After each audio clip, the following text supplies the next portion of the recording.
I would like to call the Planning Commission to order. Our first item of business is to hold a public hearing to consider a conditional land use development other than a subdivision for property located off Boulevard Street, parcel ID 0056130, tax map number 0173-10-03-007 decimal 000. And I'm going to expand on it just a little bit. Land development other than a subdivision, conditional use to allow multifamily housing for property located off Boulevard Street, A2 zoning classification, tax map number 0173-10-03-007 decimal 000. Is there anyone here to speak at the public hearing? Please come forward and state your name and address for the record. Sure. My name is Ben Elby, 1603 Bay Hill Drive. I'm going to be the owner-developer of the property in the development. So I don't have any presentation, but if anybody has any questions, I'm more than happy to let you all know. Does anybody have any questions? I don't think we do. Is there anyone else to speak at the public hearing? Anyone else to speak at the public hearing? Anyone else to speak at the public hearing?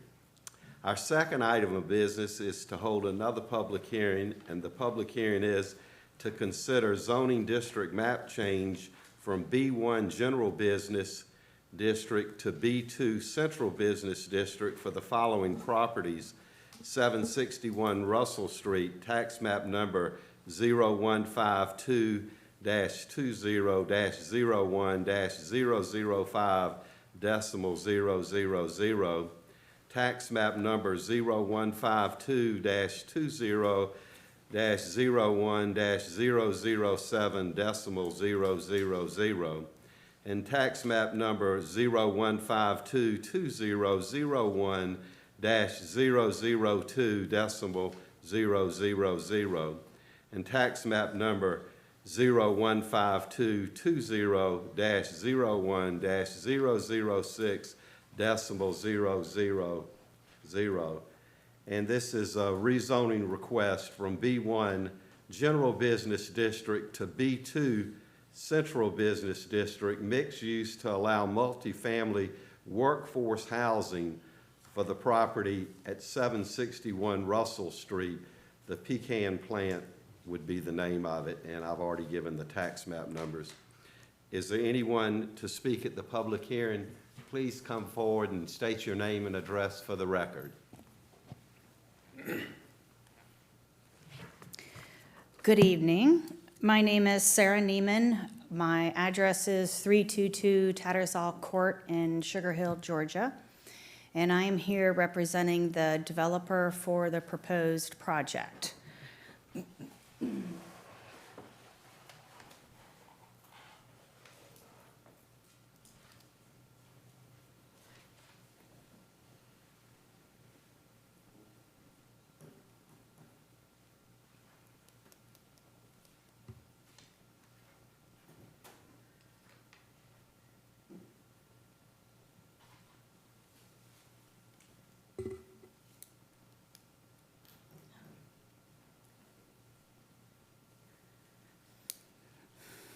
So I'm a workforce housing, affordable housing tax credit consultant.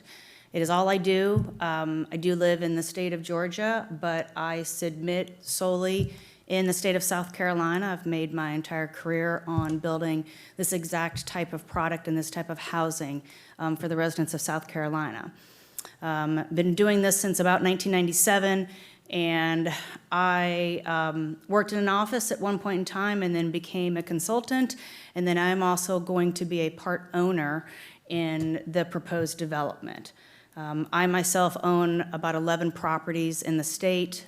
Presswick Development Company is my partners, and they own about 50 workforce housing communities between Georgia, South Carolina, Alabama, Texas, kind of base a lot of our products here in the southeast. So we're coming in front of you today. What I've got here are some samples of some products and some renderings and elevations of a couple different products that we have. Also in front of you, I brought a project profile that shows several different examples within South Carolina and within Georgia so that you can kind of see, touch, look at the different types of products that we build.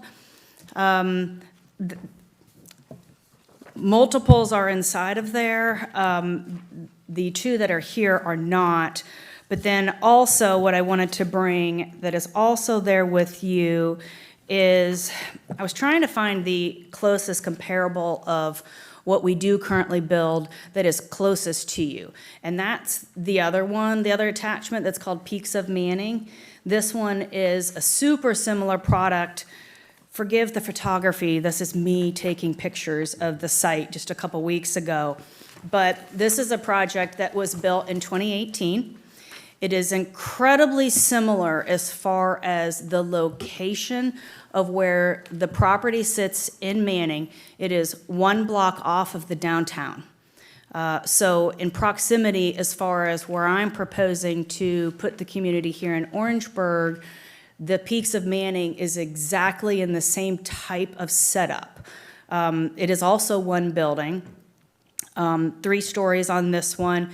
It has great walkability as far as residents being able to walk to employment, walk to shopping, walk to local businesses, to government offices, et cetera.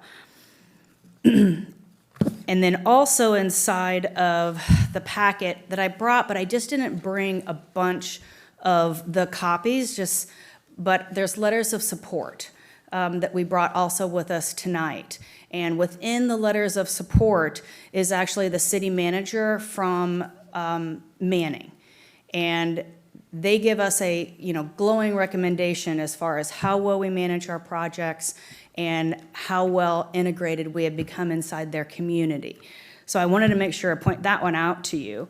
Also within your support packet of letters, we have a letter of support from Senator Hutto. We also have an example of also a support letter that I also got from the City of Columbia. And then the rest of them are all 27 local residents that are also within proximity around the proposed location, so that we walked into various different businesses and explain what we were proposing, and really kind of focus around when we build a property, we are looking for selective services that our tenants can really walk to. In a multifamily community, not everybody has 2 vehicles. So sometimes, dad might be at work, but mom is around with a small child, and maybe she wants to walk to Walmart. We look for things that have a walkability to our community, as well as, being able to get into a vehicle and move around. So when we talk to the other businesses around, we let them know that, hey, we're proposing, bringing more residents down to the area. This also brings more people into their restaurants, into their businesses, into their grocery stores, into their pharmacies, et cetera.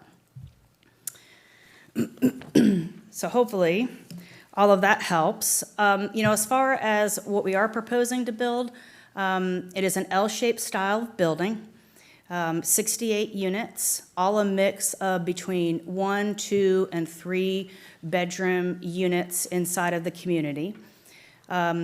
We've built recently more of the L-shaped style for a couple reasons. The L shape, when we do 3 or 4 stories, it does have an elevator inside of it. So that allows the residents to move in it easier than it does than a more of a traditional like garden style walk-up. So if you're trying to carry groceries and you're going up to the 4th floor, it's a little bit easier, with an elevator. We do conditioned stairwells and walkways that are inside that would walk to every individual unit. That keeps everything as far as sound down to a very minimum. We also have within the building in the L shape, in the center of the L, where you walk in, that area is where we house all of our common area. And inside of the common area, we'll have a community room inside of it with a full kitchen. Of course, a leasing office as residents come in to apply, bathrooms, et cetera. We also will have a fitness room inside of it with fully equipped with furniture and equipment in it and weights. And then we also will have a business center inside of there too, so that residents will have access to computers and printers. And each unit will also have a washer and dryer hookup, but again, not everybody can afford a washer and dryer or may not just want to have one inside their unit. So we also will have a laundry facility also on the main level, where residents can come down and do laundry and, walk within the building up and down the elevator. Most of our one-bedroom units are usually housed on the main level. We've just found that a lot of our one-bedrooms are occupied by senior residents, and they do prefer to kind of live right there on that one main level. They also do like having access as far as one way in, one way out, and the security of the property. We are managed independently by NHE, and NHE is a affordable housing management company, and we hire them. They come in and put our staff in place. We will have an on-site resident manager that will be on property at all times. And in addition, one of the reasons I did the printout for this one was to show you kind of the security on there's a picture of the front door of the one that's in Manning. It's kind of to show you a zoomed-in version. I actually stopped by this property the other day, and I went to walk in, and the doors are locked. And so I wasn't able to get inside my own property that day. But you're only able to access inside the units by a key fob. So this helps with security for people obviously not wandering in. It also has extra security for the residents who live inside the building. So if you had a guest, you would have to come down and you would have to physically be able to open the door to allow your guests to come inside. There is a key code that they can program in, and then in addition, the other side had the key fob. The parking lot will also have security cameras that we also put in place for also a little added security. And then I think you also have a copy of the site plan. And is that able to pull up on the screen? Okay, perfect. So we brought also with a copy of the site plan, and it will show also the layout of the building as far as how it should be set up on the site.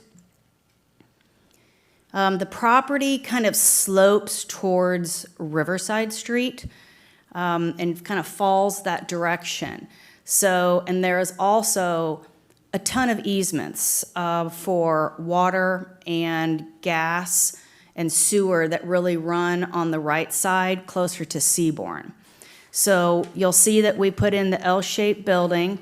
It does have a covered parking area, so residents can come in. They can either drop someone off or pick somebody up in the covered area. And then you'll see that the L basically is going to be on the side of Riverside. The site plan, that site plan right there shows a 4-story building. Again, that will have an elevator.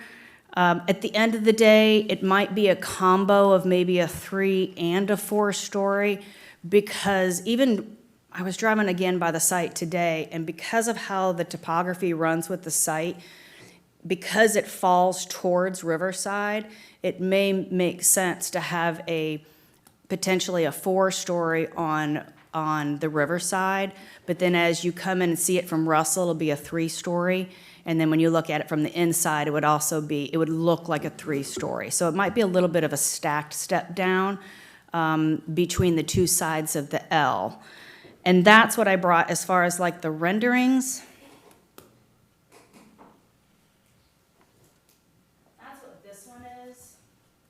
So this one shows kind of two examples of, this is a 3-story, so kind of give you an idea of what it would look like from Russell Street, would be a 3-story potentially here, but then on the other side, this is a 4-story.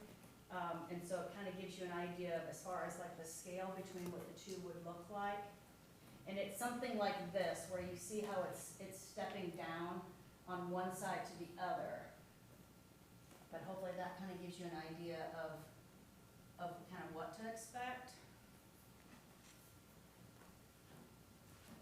And then this one here, so this one is a product that's actually under construction right now. This is in Hanahan, a suburb of Charleston, and this one is a 4-story. Same concept. It is an L building, so you can see obviously kind of how it bows in. This one doesn't have a covered entrance right here, but that is the same area where you would walk in, and then all of the community amenities would be housed inside of there. But then this is all resident living. So this is just kind of another aspect or another look of each one. Oh, yeah, sorry. Yeah. That gives you an idea of each one as far as to kind of give you a visual of, what to expect and as far as quality of a construction and, what we would like to present to you here in the city of Orangeburg. What will the rent range from a 1-bedroom to a 3, roughly? Roughly from the 700s up to about 1,000 for a 1, 2, 3-bedroom units. That's comparable. Right now, there are 4 other comps that you have here within the city of Orangeburg. All of the comparable projects that you have that we would consider comparable from our market study that we've done, all of them are 100% occupied with substantial waiting lists. You have a great need here for this type of housing. Is Manning fully occupied? Oh, yeah, Manning's been fully occupied with a 250-person wait list. Unfortunately, Manning doesn't, it's very difficult to compete within the state program and compete in a rural community a lot of the times. And Manning has not seen housing. I built that one, but it had been 20 years, I think, before they had another apartment community even come in. Anybody else have any questions? Yes, let me ask a question. When you said workforce, give me your definition of workforce apartments. So workforce housing, what we gear towards is entry-level people into the workforce, retirees. It runs from how it is basically determined is the state is given a average median income per county. And your average median income in Orangeburg is, I apologize, I should know this off the top of my head, is $52,200. That is an average median income for a family of 4. So these are numbers that I just pull off of the U.S. Census website.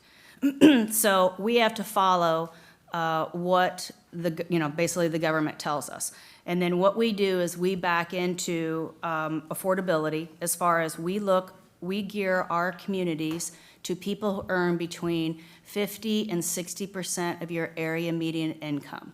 So we are looking for a person who earns anywhere between $31,000 up to about $43,000 annually. So if you put it into that scenario, we're looking for your policemen, your firemen, your teachers, your new entry, people who are graduating that are moving into communities. I lived in affordable housing at one point in time. I was unaware that I did, but I remember I had to income qualify years ago when my husband and I were first married. And now that I know what I know and what I do today, I look back on, I was actually in a community. But at that time, I think my rent was $300 a month back in the mid-90s, and $300 was a lot of money, for me at that time. So this is offering, we can't charge as much as, you have another community here that is a market rate. I think it's called Wellington Lakes. That is, I think, your only market rate community that's here in the area, and they get, much higher rents. We try and keep it much more affordable, for that demographic of person. Anybody else have any questions?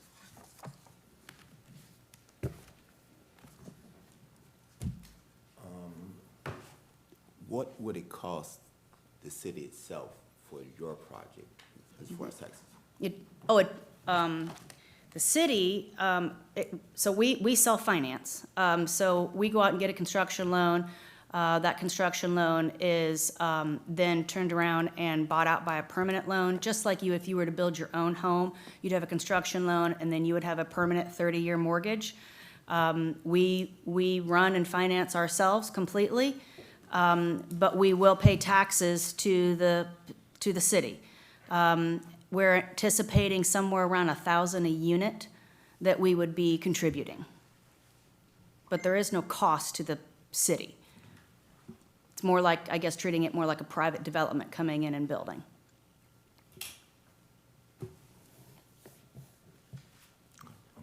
Any other questions? Good. Okay, All thank right, you. Thank you. Is there anyone else to speak at the public hearing?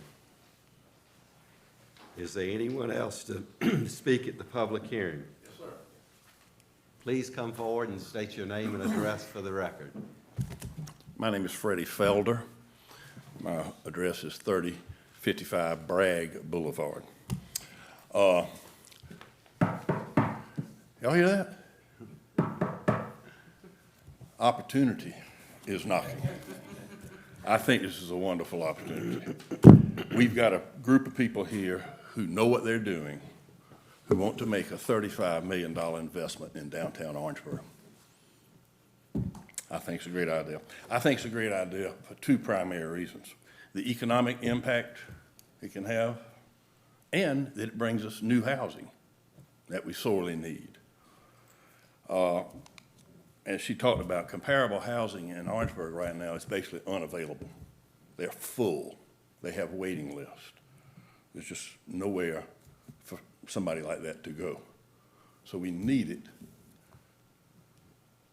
for people who want and need to come here and for our further development. On the economic side, the purchase price of the land will stimulate comparable sales moving up in value. It'll increase the area values, which I'm sure any landowners or property owners around there would like to hear. There'll be an increased property tax revenue for the city.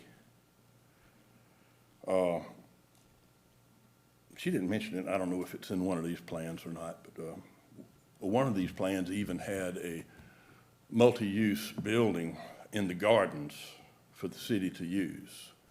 I don't know whether that's going to make it or not, but that was something these people considered building and just give to the city. The city needs something else there in the gardens. This kind of ties in with the gardens. It flows down in there. It'll be something else there.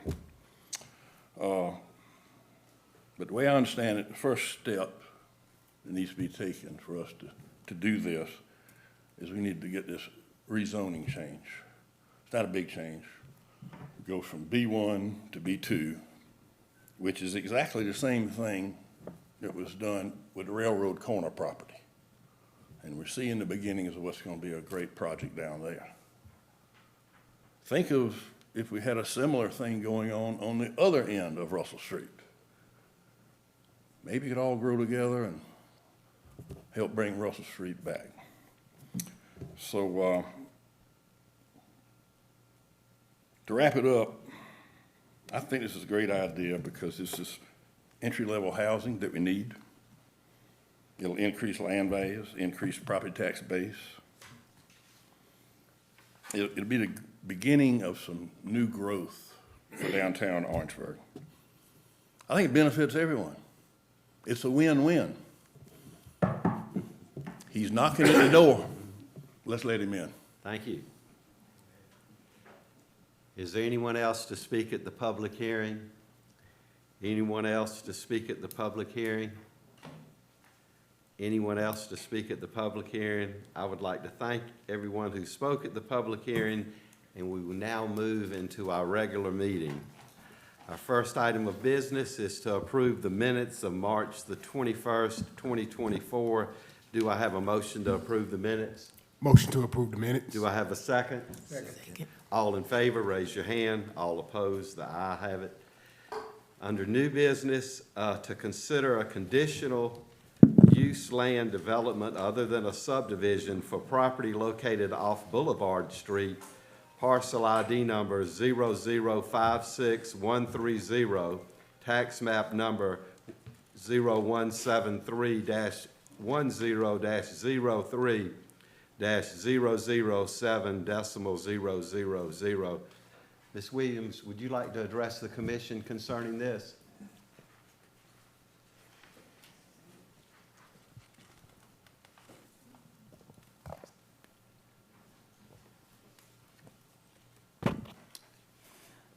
The only comment that I have is that the representative for the property has met all the requirements for the city and does qualify. Okay. Anybody have any questions for Ms. Williams? I will entertain a motion to either approve or deny the request. Make a motion to approve the request. Can I have a second? Second. All in favor, raise your hand. All opposed, the ayes have it.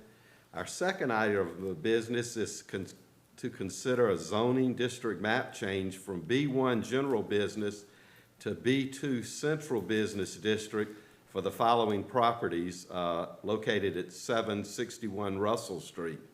Tax map number 0152-20-001-005.000.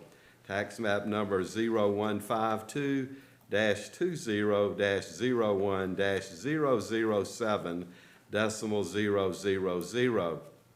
Tax map number 0152-20-001-002.000. Tax map number 0152-20-001-006.000. Ms. Williams, would you like to address the commission concerning this? Again, the applicant did submit the required documents needed for approval, and that's all we have. Any questions for Ms. Williams? I will entertain a motion to either approve or deny the request. Motion to approve. Can I have a second? Second. All in favor, raise your hand. All opposed? Is there any other business to come before this commission? Seeing none, I will make a motion to adjourn. Do I have a second? Second. All in favor, raise your hand. All opposed?